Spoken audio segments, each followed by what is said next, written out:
I stood frozen in the glittering crystal ballroom at the Belmont Plaza Hotel in downtown Denver. The weight of that envelope burning in my hands like it carried fire instead of paper. The engagement party for my sister-in-law Lauren was in full swing, white roses everywhere.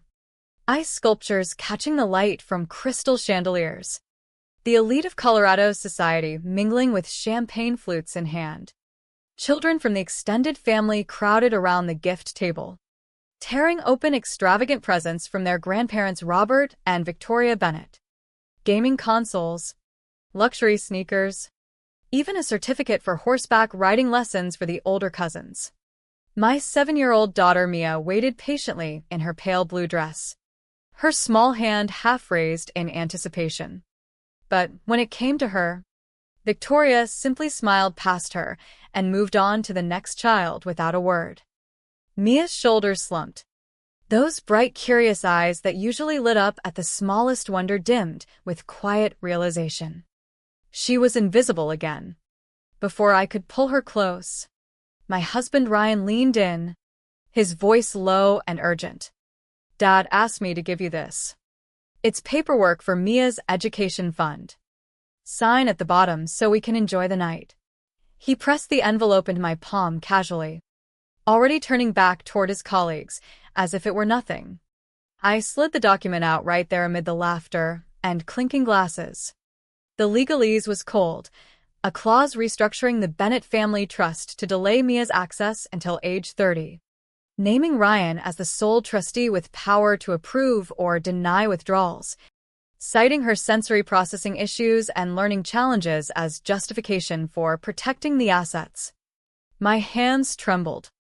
This wasn't support, it was exclusion dressed as concern. In that moment, something deep inside me snapped. The careful, accommodating wife I'd been for 9 years vanished. I knew then I would never sign it.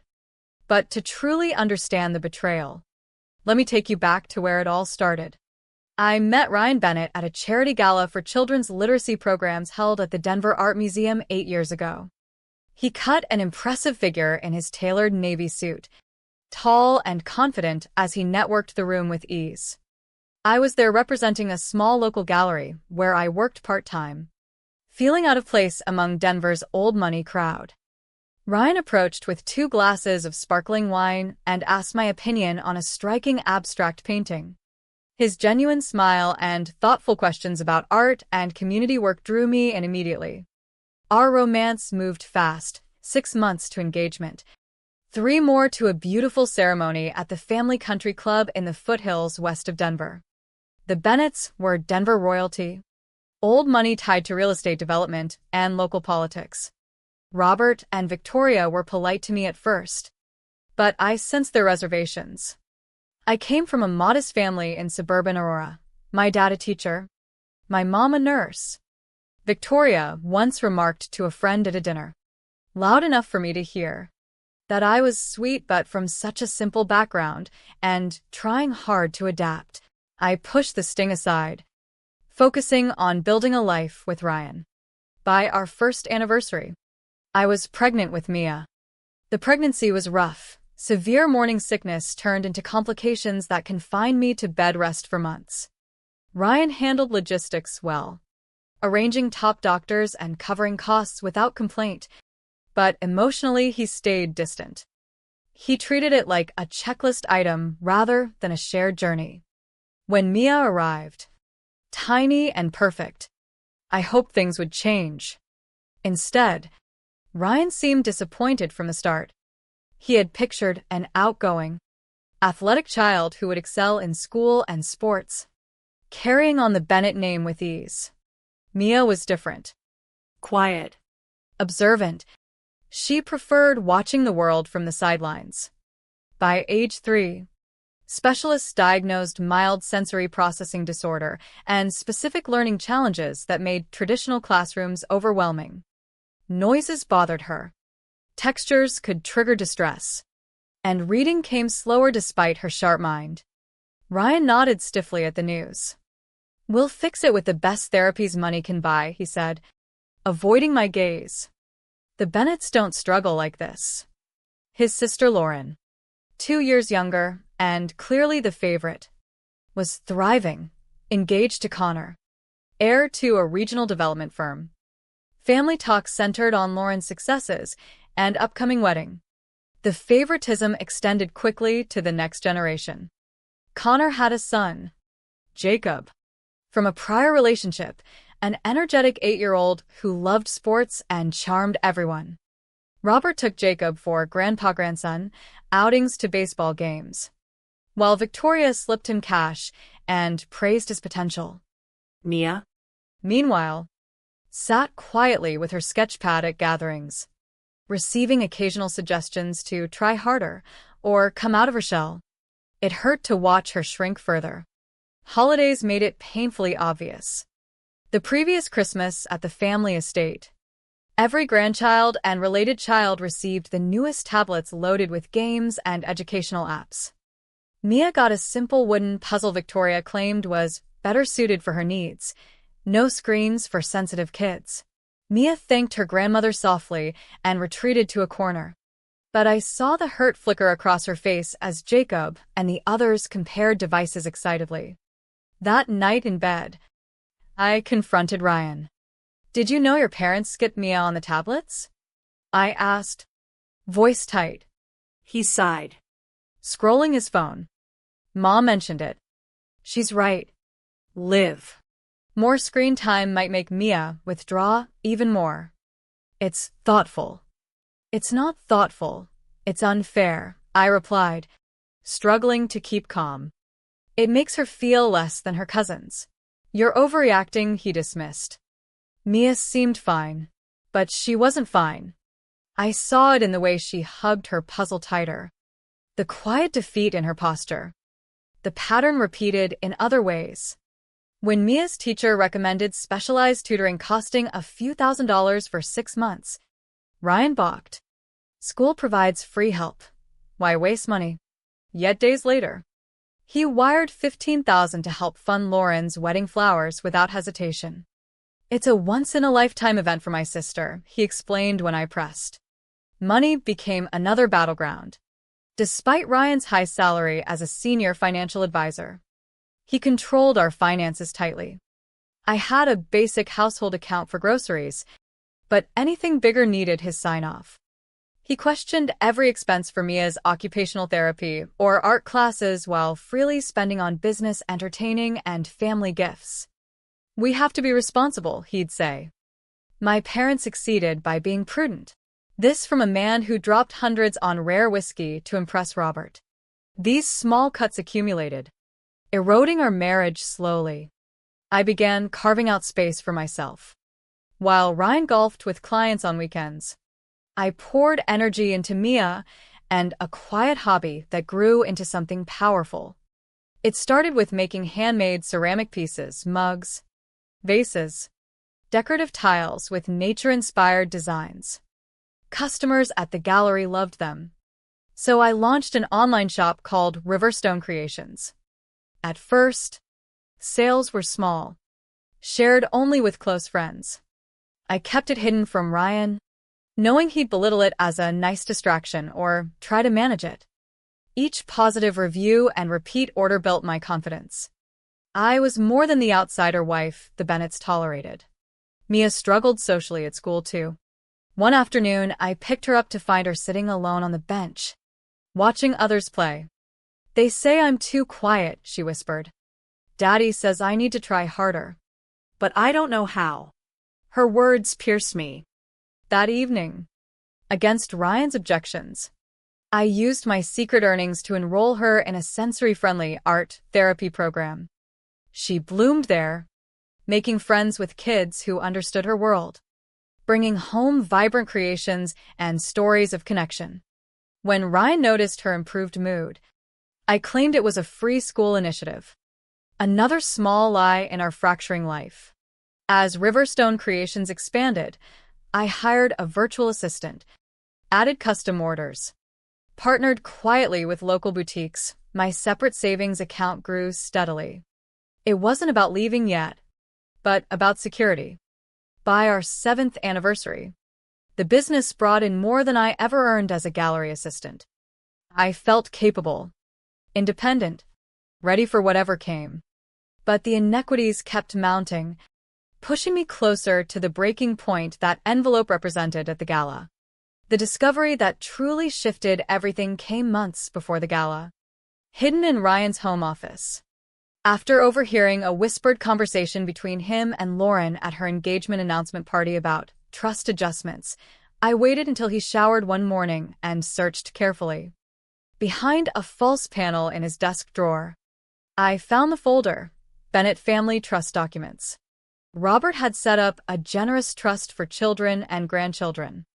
Biological descendants qualified for substantial payouts, $500,000 each, upon milestones like marriage or childbirth. Ryan received his share after Mia was born. But Mia's name was absent from the beneficiary list, despite her direct lineage. Attached emails between Ryan, Robert, and the family attorney discussed restructuring to prioritize Lauren's future children and Jacob, framing Mia's challenges as risks to responsible management. The betrayal hit like a physical blow. My husband wasn't just indifferent. He was actively conspiring to deny our daughter her rightful inheritance, using her differences as the excuse. I photocopied everything quietly, then began documenting more. I consulted a discreet family law attorney at a respected Denver firm, building a file of evidence, text messages showing favoritism, recordings of Victoria's dismissive comments about Mia at gatherings, financial records proving unequal spending, and statements from Mia's therapists highlighting her strengths and progress. Lauren's engagement party planning ramped up the pressure. The Bennetts rented the same grand ballroom for an even more extravagant event, inviting Denver's power players, politicians, developers, minor celebrities. Ryan mentioned Victoria had selected another conservative dress for me, beige and forgettable. I smiled politely, but bought my own crimson gown with Riverstone earnings. It made me feel powerful, visible. Meanwhile, Mia's school struggles continued. She loved drawing, but froze during group activities. Ryan missed her art show, claiming work, and questioned therapy costs. She seems okay now. Isn't all this extra stuff making her too reliant? Each comment hardened my resolve. I wasn't just growing a business. I was forging an escape and a weapon for justice. By early summer, Riverstone Creations had contracts with upscale shops in Denver and Boulder. Online sales surged. My hidden account approached $2 million through smart investments. I formalized the company, filed paperwork, and confided in my mentor Sophia, a successful local entrepreneur. It's time to go public with your talent, she encouraged over coffee far from Ryan circles. With her help, I prepared quietly while maintaining the facade of the supportive wife. The night before the gala, I reviewed my flash drive of evidence one last time: texts, emails, financial disparities, therapist notes contradicting the incapable narrative. I knew confronting at such a public event risked everything, but silence had cost Mia too much already. The envelope Ryan handed me at the party was the spark. I slipped it and signed into my clutch and prepared to arrive separately. Tension built steadily through the weeks leading to the engagement party. Ryan remained absorbed in work and Lauren's wedding details, blind to my growing strength. He continued subtle neglect toward Mia, skipping parent-teacher nights, minimizing her achievements. She's fine, he'd mutter, eyes on his phone. I used that blindness to my advantage, expanding Riverstone further and strengthening my legal case. Mia sensed the shift at home. One evening after therapy, she asked, Mom, "Why doesn't Grandma like my drawings as much as Jacob's soccer trophies?" Her question nearly broke me. I hugged her tight. Some people see the world differently, sweetie, but you are loved exactly as you are. Privately, I vowed no more tolerance. The gala night arrived crisp and clear. I dressed at Sophia's apartment, the crimson gown hugging my figure, hair styled elegantly. You look unstoppable, Sophia said, helping fasten a delicate riverstone necklace I designed myself. I tucked the flash drive into my clutch beside the unsigned document. Mark texted impatiently about my delay.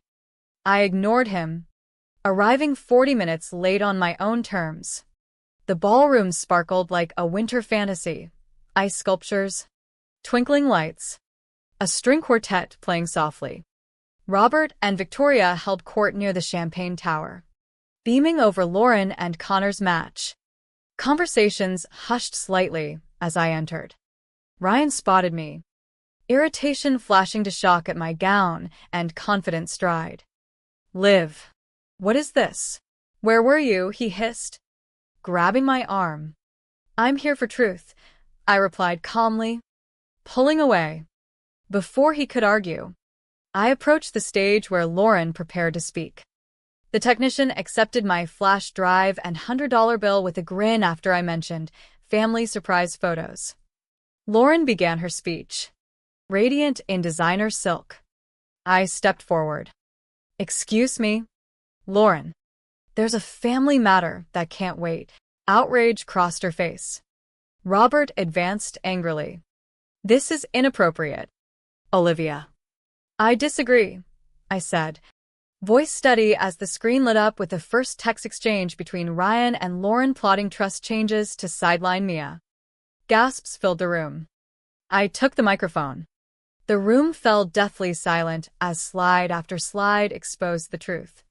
Financial records highlighted thousands spent on Lauren's wedding versus skipped tutoring for Mia. Audio clips captured Victoria's cutting remarks about Mia's limitations.